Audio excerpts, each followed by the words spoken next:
Okay, hello everybody, good to have you back. This is a special Project Advance video. It's only for Project Advance students. If you're in Honors 11, if you're in English 9, this video is not for you, don't watch it. Okay, now that we're in the right place, I wanted to take a second to make a special video on Lori Landay's piece, Millions Love Lucy. This is an article that's extremely important to us. We get a couple really important terms, and we can use these terms as like lenses through which we can better appreciate whichever text we've selected for the Unit 3 essay. So how I want this video to work is I'm going to provide some basic background about the show I Love Lucy. We're going to cover some key passages from early on in the article, and then we'll end with some bigger things to think about. If you haven't yet seen the episode of I Love Lucy, not a big deal. Use this video as a way to orient yourself to like the most important elements of the show. And if you have already seen it, then use this as a review tool so that you can kind of better appreciate what the show is all about. Now, if you don't want to watch the episode that we linked on the Vimeo channel, it's called Men Are Messy. You can watch a different episode called The Freezer, which is really my personal favorite, but it doesn't matter. I mean, all the episodes function in pretty much the same way, so you can't go wrong. All right, so let's get into this PowerPoint presentation. We'll check out some key ideas. Okay, first and foremost, we want to think about these key terms: commodification, subvert or subversion, the trickster, the dupe, and the Lucy phenomenon. So before we learn about these terms, let's talk about some basic background information, some key facts. Lucy only ran for 6 seasons, the show I Love Lucy, from 1951 to 1957. Oftentimes people refer to the post-war era of 47 to 57 as the golden age of American television. We get so many TV shows that continue to run in syndication through classic TV channels, through a variety of media outlets that we'll talk about later. So Lucy is one of the really big titles. This show, for 4 of its 6 seasons, was the most watched TV sitcom on television. This is an enormous achievement by any television show, by any standard. The only other 2 shows to meet this record, one was the Andy Griffith Show, which has this really iconic theme song that I'm not going to sing for you, and then also the show Seinfeld, which, if you're a fan of 90s TV, it doesn't really get much better than that. The show continues to attract 40 million viewers each year, and again, it's still on through syndication, it's still on through streaming platforms, and through classic TV channels, especially shows like Nick at Night, or I don't know what Nick at Night is called now, but it used to be Nick at Night.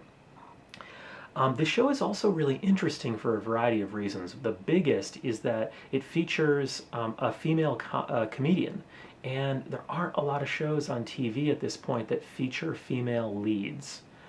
So Lucy is an anomaly during her time on TV. She's also working as a writer on the show. She's writing a lot of her own jokes and comic material, and she's also playing a version of herself. You know, I'm often reminded of a character like Larry David on the show Curb Your Enthusiasm, who plays a character named Larry David, who is basically a version of himself. He's not the first person to do this, of course. Lucy is doing that. She and her co-star, Desi Arnaz, they're married in real life, and they play a married couple on TV.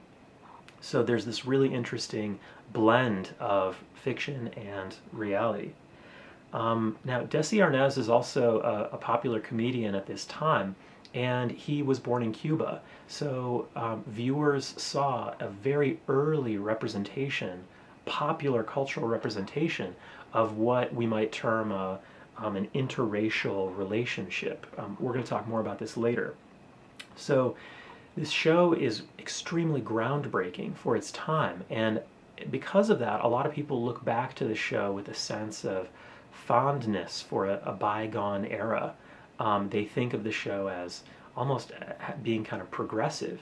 And what Landay wants to do is really blow up that idea and say, you know, there are some elements here that we want to shine a more critical light on.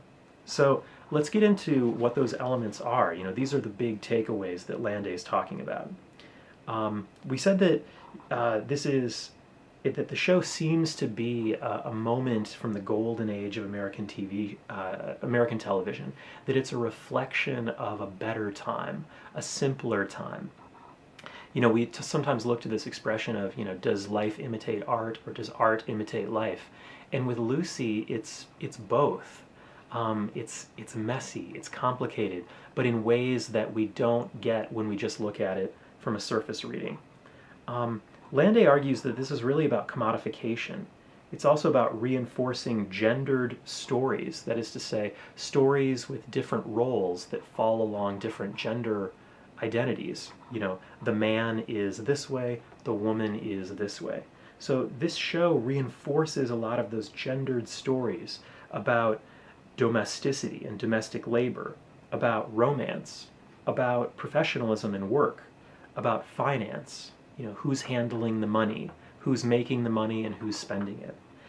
It reinforces a lot of gendered stories about friendship, about capability, who is capable of doing certain things, etc., etc. So under a critical light, the show's politics they really read as reactionary or conservative. And by reactionary, I mean that it's kind of worried about a present moment, and it wants to go back to an even earlier moment, a moment before the 1950s. And by that, we also see a kind of like regressive quality, wanting to go back, not wanting to go forward.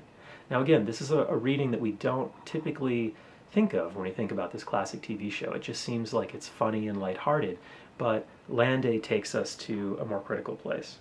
Landay argues that Lucy is both what she calls a trickster and a dupe, and we're going to get to that in just a little bit. These terms are probably going to be useful for you in your Unit 3 essay.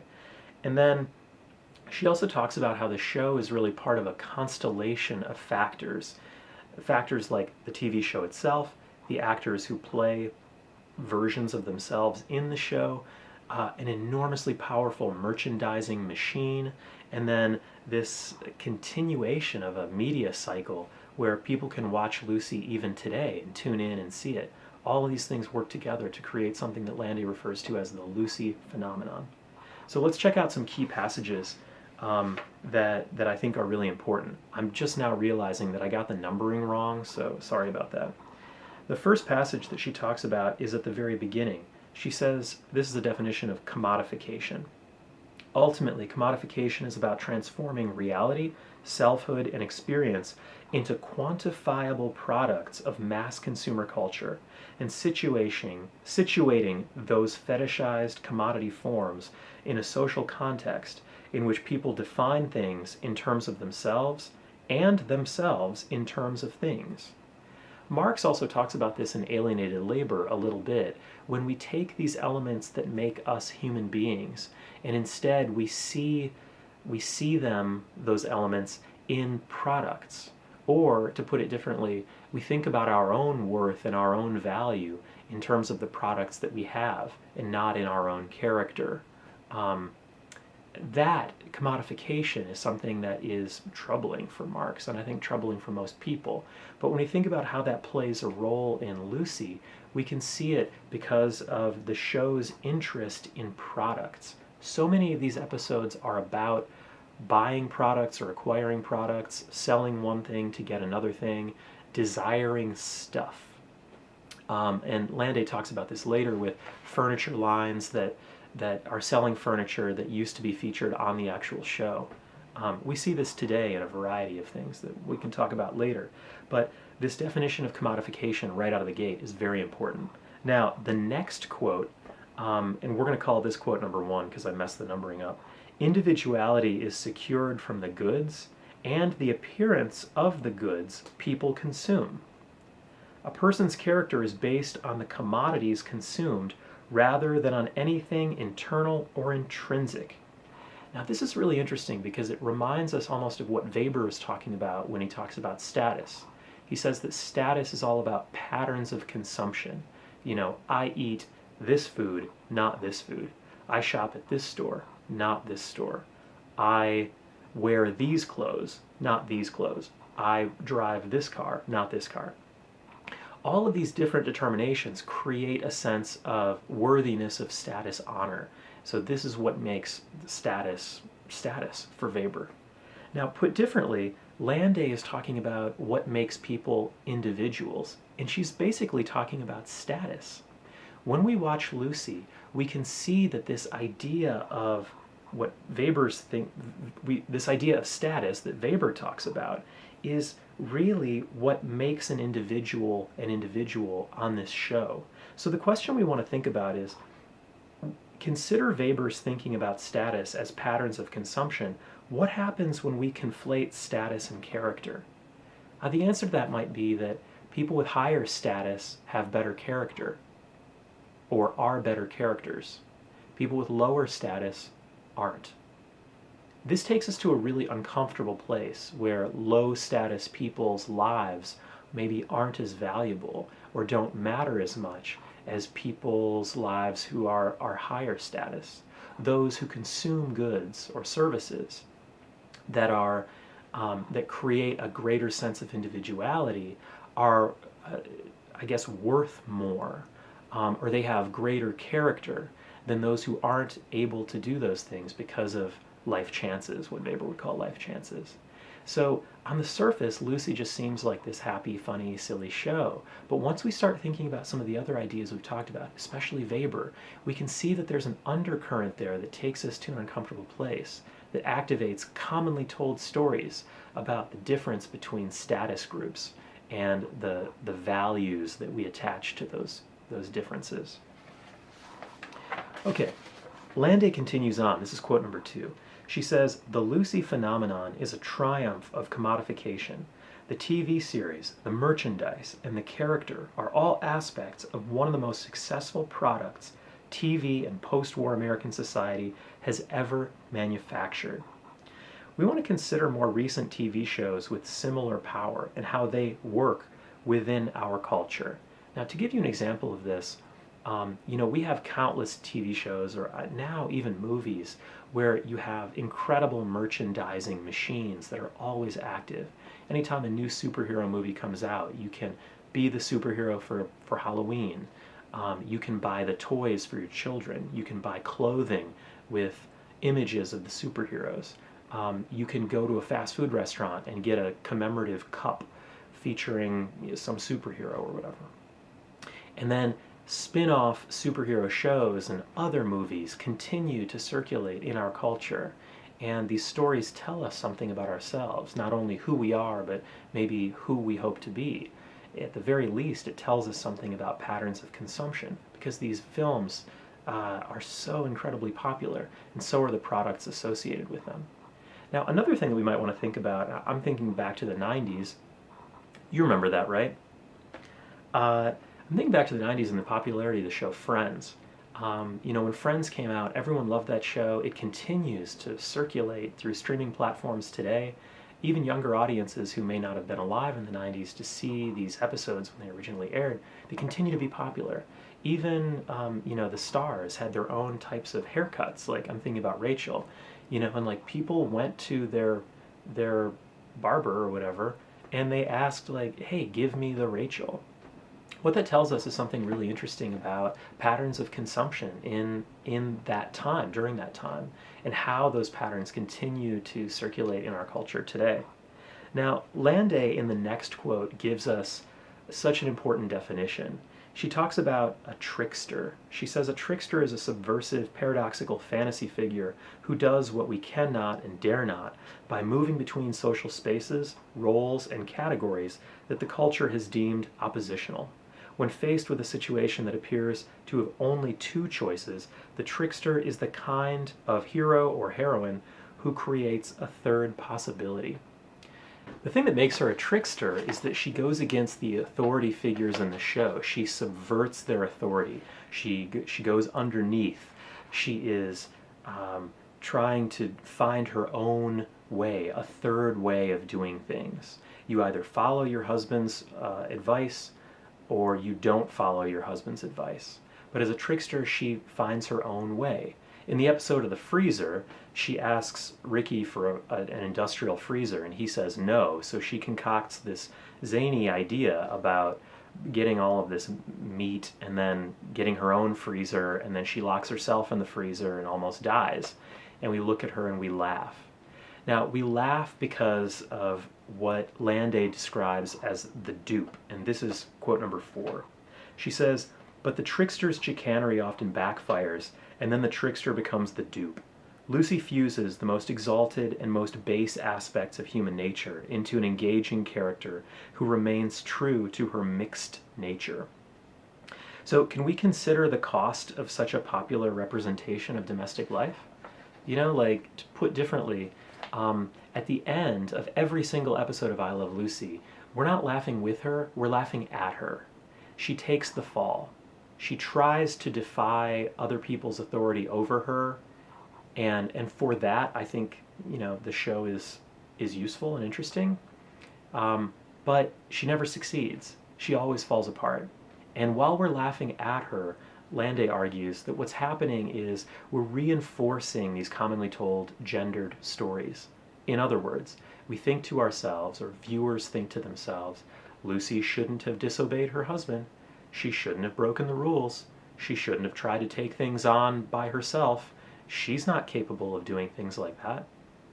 So all of these commonly told stories that we think of when we think about, like, the antiquated 1950s, about domestic life and what women should do and what women are capable of, and all of these other stories, these stories are reinforced when we look at the basic plots of these I Love Lucy episodes. She begins as the trickster, she ends as the dupe. And when she is the dupe, she's reinforcing the ideology of the time. Now, in quote number 5, Landay says, "The ideology of mass consumer culture is central to all levels of the Lucy phenomenon. At the core of the phenomenon is a juxtaposition of reality and artifice, of advertising and programming. However, at the same time that I Love Lucy participated in the mass consumer economy, the series comedy played on the conflicts and anxieties about commodification, domesticity, and the culture industries." Now, this is a really important passage because it reveals something that's so complex about the show I Love Lucy. And I don't mean to come off and say that it's all good or all bad, but it is reinforcing the very things that it pretends to be critiquing, if that makes sense. Landay is saying that it is so slick in the way that it blends commercial content, that is to say, how can we feature a product to sell a product and make more money, but also regular television programming, a scripted comedy involving 2 people. It's constantly playing with our idea of what is real and what is artificial, in that it's bringing in products from real life so that it can sell them to a TV audience.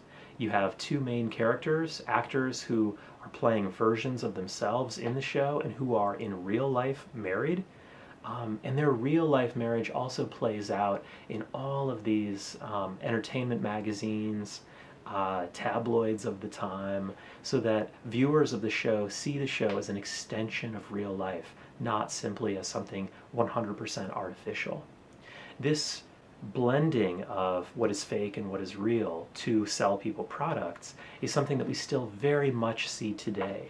So where I want to leave off is this kind of 3-circle Venn diagram. This is a model that we use in class all the time, but this is what we want to think about. Consider Landay's thinking and explore how these elements are connected in today's popular media environment, at a time where people are able to stream so much content and create their own content. We're not just limited to print media or what's on TV. Our media landscape is so complex. How do we see, or where do we see, the relationship between television programming, commercial interests, and our sense of ourselves, our sense of our own individuality, and even our sense of reality, what is real? You know, sometimes people tune into I Love Lucy because they see that it is more of a real representation than their own actual lives. And this is indicative of what we call a postmodern condition, which we'll talk about in a few weeks. What Landay is able to do with thinking about trickster, dupe, commodification, subversion of authority, and ultimately what she calls the Lucy phenomenon, is she gives us a lens through which we can better appreciate and understand contemporary texts, especially TV shows and movies. So as you write your Unit 3 essay, consider how the Unit 3 essay features a character who tries to break free, exercise their own agency, and if they do, could they be considered a trickster? If so, use that language in your essay. But if that character ultimately takes a fall and we laugh at them, if we're urged to reinforce the authority that the character originally tries to subvert, then maybe that character is a dupe. And if so, you definitely want to account for that in your essay too. Okay, we've covered a lot of content here. I thank you for your sustained attention. I mean, obviously, like, if we were back in room 159, this would have been a much easier kind of thing, but I wanted to make this video because I think these ideas are really important and they could help you in your Unit 3 essay and beyond. So if you have any additional questions or comments, post them in the group chat. Thank you again for your time and your energy. Be good to yourself, be good to each other, and we'll see you in the next one. All right, bye.